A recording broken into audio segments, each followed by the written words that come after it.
They say the desert doesn't forgive mistakes, but it also doesn't forgive silence. And on that evening, when the sun was bleeding into the horizon, the silence was screaming. The wind rolled across the wasteland like a dying breath. A lone rider moved through it. No flag, no badge, no name anyone dared to remember. Only a man in a dark coat, sitting tall on a tired horse. They called him the Rider, because names belonged to people who still had a home. He didn't. The desert stretched endlessly ahead, broken only by scattered rocks and burnt wood, remnants of something that once lived. The rider slowed his horse.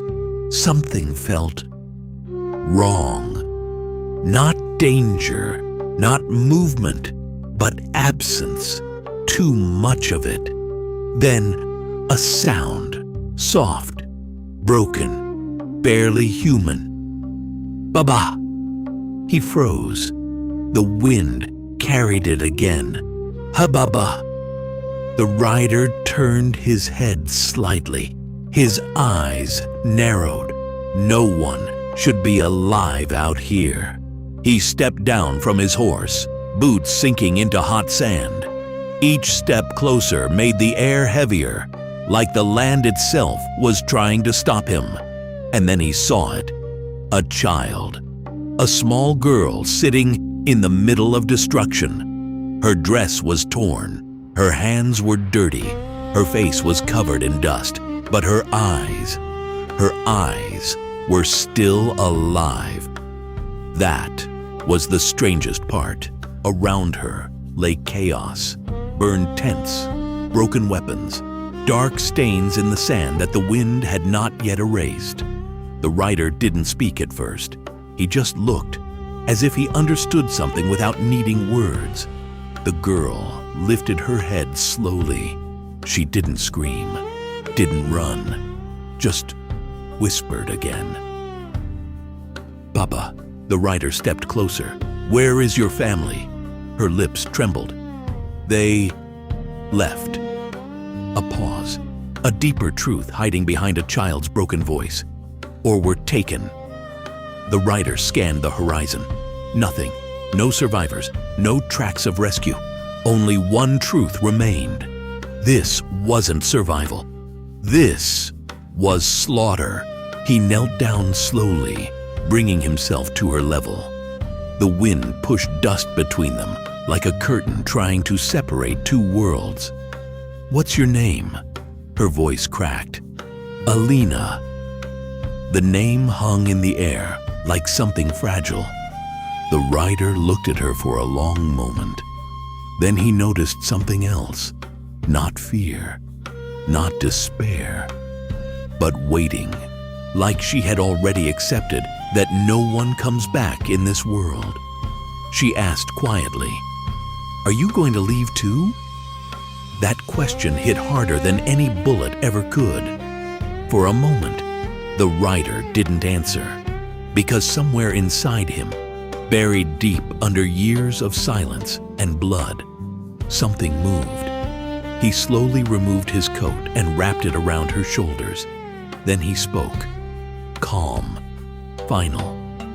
"I don't leave people behind." A pause. Then he added, "Get up." The girl hesitated. "Where will we go?" The rider turned back toward his horse. "Somewhere you can live." She stood slowly, uncertain, fragile. As she walked toward him, the desert wind rose again, like it knew something important had just begun. The rider lifted her onto the horse, and for the first time in a long time, he rode forward, not alone, but with a shadow of a future behind him. But what he didn't know was that the name Alina belonged to something far greater than a lost child. and the desert had not shown him everything yet. Some wounds don't bleed. They echo. Fire crackled softly against the cold desert night. The rider sat still, sharpening his blade, not because it needed it, but because silence needed something to hide behind. Across from him, Alina watched. She had been quiet for too long, not scared, but thinking, the kind of thinking children shouldn't know. "Why do you care?" Her voice was soft, but it cut clean through the night. The rider didn't look up. "Eat." She didn't move. "Why do you look at me like I matter?" Now he stopped. The blade froze in his hand. For a moment, the fire between them felt heavier than the desert itself. "I don't," he said. A lie. A weak one. Alina's small fingers tightened around the cloth wrapped over her knees. "You do." Silence again.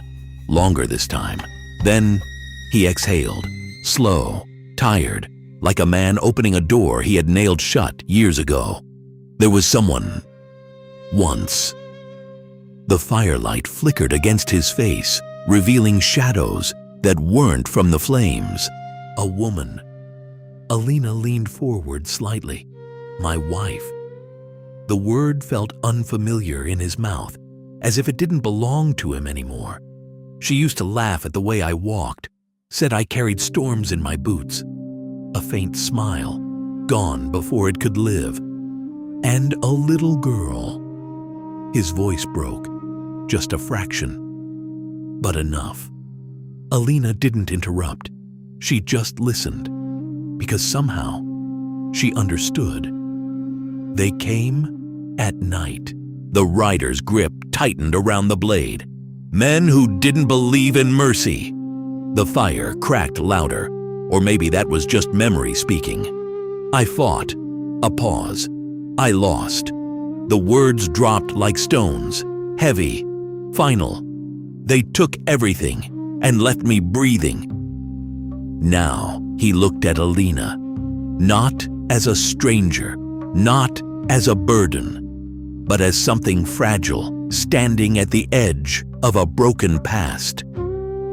I didn't save them. The wind moved through the desert again, low, hollow, like it was mourning with him. Alina's voice trembled. "But you saved me."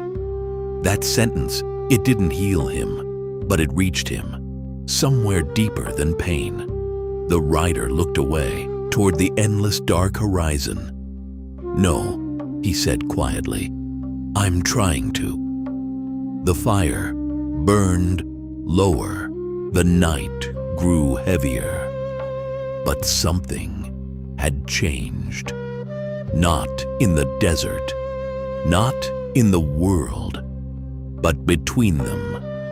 For the first time, Alina wasn't just someone he found, and the rider wasn't just someone passing through, but the past never stays buried, and the men who destroyed his world were closer than he thought. Time doesn't heal everyone. Sometimes it rebuilds them into something unbreakable. Years passed, not loudly, not gently, but like the desert itself, slow, relentless, shaping everything it touched. The little girl who once trembled in the sand was gone. In her place stood someone new, Alina, stronger, sharper, unafraid. The sun rose over a rugged canyon. Steel clashed, a blade cut through the air, fast, precise. Alina moved like she belonged to the wind itself. Her strikes weren't wild anymore. They were disciplined, calculated, earned. Again. The rider stood across from her, arms folded, eyes watching every movement. She attacked, faster this time, but not fast enough. With a single motion, he disarmed her. Her blade hit the ground. Silence.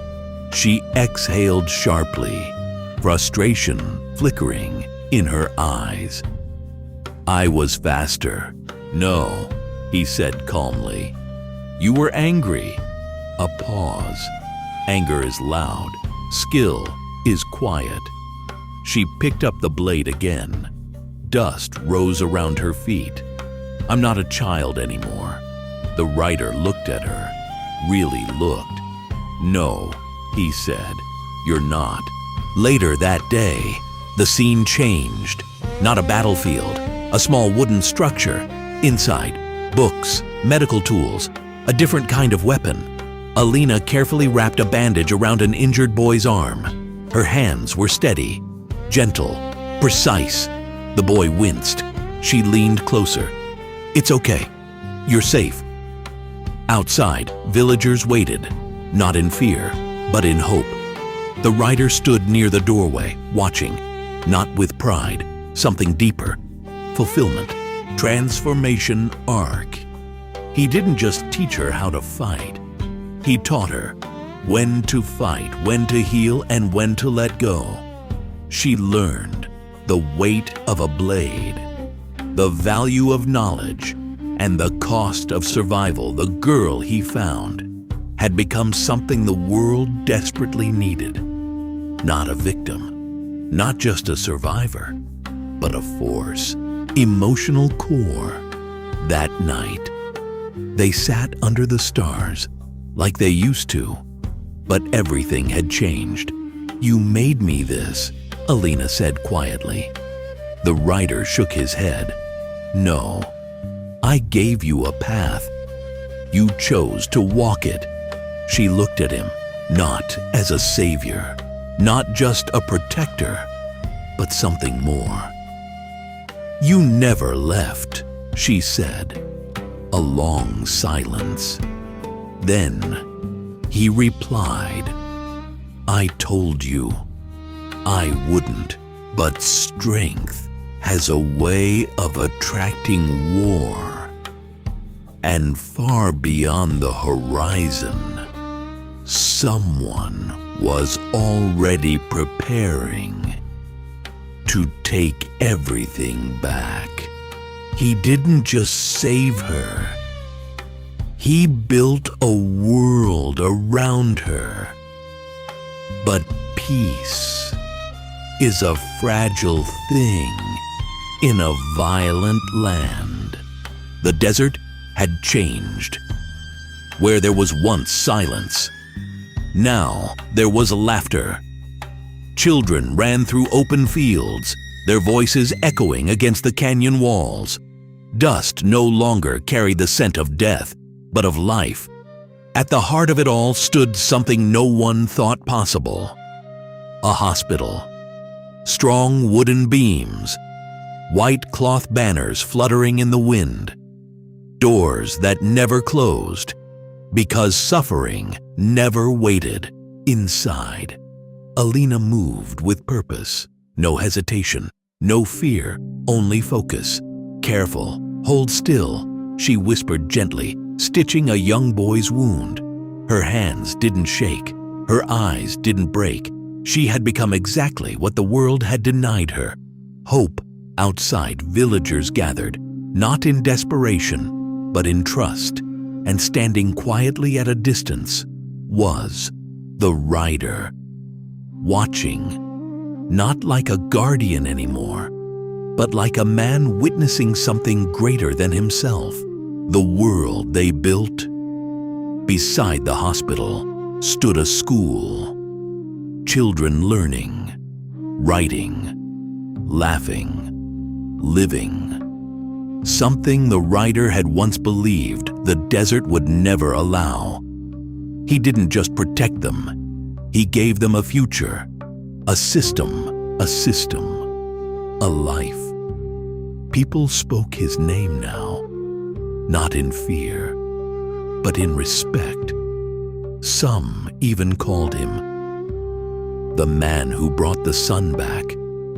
But he never answered, because deep down, he knew darkness always returns. The wedding, and then came the day he never prepared for. Alina stood in white, not the fragile child he once found in the dust, but a woman, strong, radiant, whole. The entire village gathered, smiles, tears, whispers of joy. The rider stood at the edge of it all, silent, still, as always, but his eyes, they betrayed him. She walked toward him before the ceremony. "Will you not stand with me?" He didn't move. "This is your moment," he said quietly. She shook her head. "No." Her voice softened. "You were there when I had nothing. You should be here when I have everything." A pause, a long one. Then slowly, he stepped forward, not as a warrior, not as a shadow, but as something he never thought he'd be again. Family. A quiet moment before the storm that night. After the celebration, the desert fell quiet again.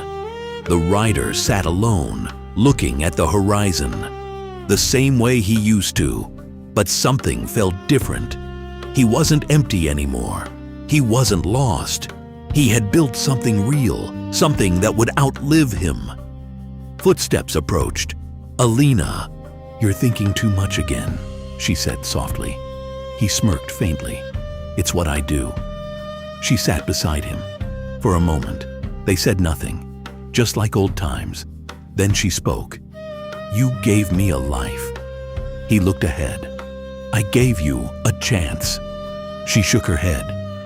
"No." Her voice trembled slightly. "You gave me what you lost." That hit deeper than anything before. He didn't answer. Because some truths don't need words. The shadow returns far beyond the desert, beyond the mountains where the sun dies early.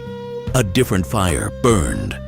A man stood before an army, his eyes cold, filled with something older than rage. Inheritance. "Is it true," one soldier asked, "that the man who killed your father still lives?" The man didn't hesitate. He didn't just live. His voice hardened. He built something, a slow breath. "And I will burn it." He turned toward the horizon, toward the village, toward everything the rider had created. "Prepare them." His voice echoed like a sentence. "War is coming." He built a home in a world of ruins. But the past doesn't forget. And this time, it's not coming for survival. It's coming for revenge. Legends aren't born in peace. They are carved in the moment someone chooses to stay, when everyone else runs. The war begins. Dawn never came quietly that day. It arrived with thunder. Dust storms rose as an army moved across the horizon, shadows stretching like a curse returning to claim its debt. Villagers ran, children cried, steel clashed in the distance, and at the center of it all stood the rider, unmoved, unshaken, unafraid. He didn't reach for a gun, he drew his blade, because this war was personal. The last stand. "Get everyone inside!" Alina shouted, her voice cutting through chaos. But her eyes, they searched for him and found him, standing alone, facing an army. "No," she whispered, but she already knew. This was where his story was always leading.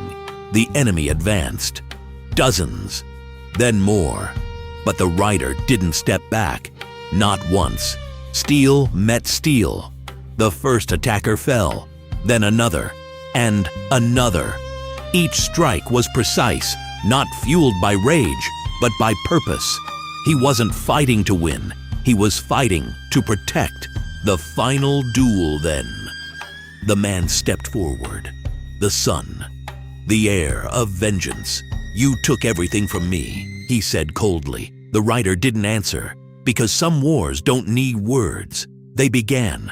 A storm of steel, faster, heavier, deadlier, blow after blow, echoing years of pain. The rider staggered, but didn't fall. The enemy pushed harder, stronger, younger, fueled by hate. Then, in a single, ruthless moment, a shadow moved behind the rider. A hidden blade, a betrayal of war. The steel pierced through his back, deep, brutal, final. The last strike time, slowed, the world blurred. Blood touched the sand, but the rider didn't fall yet. With the last strength in his body, he turned, his blade rose, and in one final unstoppable motion, he struck. The enemy's head fell to the ground. Silence followed, heavy, unforgiving. The war was over. The final moment, the rider dropped to his knees, then to the earth. The same earth where he once found her. Alina ran, through dust, through tears, through everything breaking inside her. No, no, no. She fell beside him, lifted his head into her lap. Her hands trembled as they touched his face, the same face that once promised, "I don't leave people behind." Tears fell onto his skin. "I lost my father once," she whispered, her voice breaking. A pause. Her hand moved through his hair gently. "But when you stayed," her breath shattered, "you became my father." The rider's eyes, half open, found hers. For the last time, and for the first time in years, he smiled, not as a warrior, not as a legend, but as a man who finally found peace. His lips moved slightly. "You were never alone." And then he was gone. Legacy days later. The village stood still, not in fear, but in honor. At the center of the land, they built his grave, strong, unyielding, and above it, a statue, the rider, standing tall, blade in hand, watching over them, forever. Children grew up hearing his story, not as a myth, but as truth. Final frame. Alina stood before the statue, not as the broken girl he once saved, but as everything he believed she could be. Behind her, the hospital, the school, the life he built. She placed her hand on the stone. Softly, "You didn't leave." The wind moved again, gentle this time, as if answering her. He didn't just fight for a life. He built one. And even in death, he never left.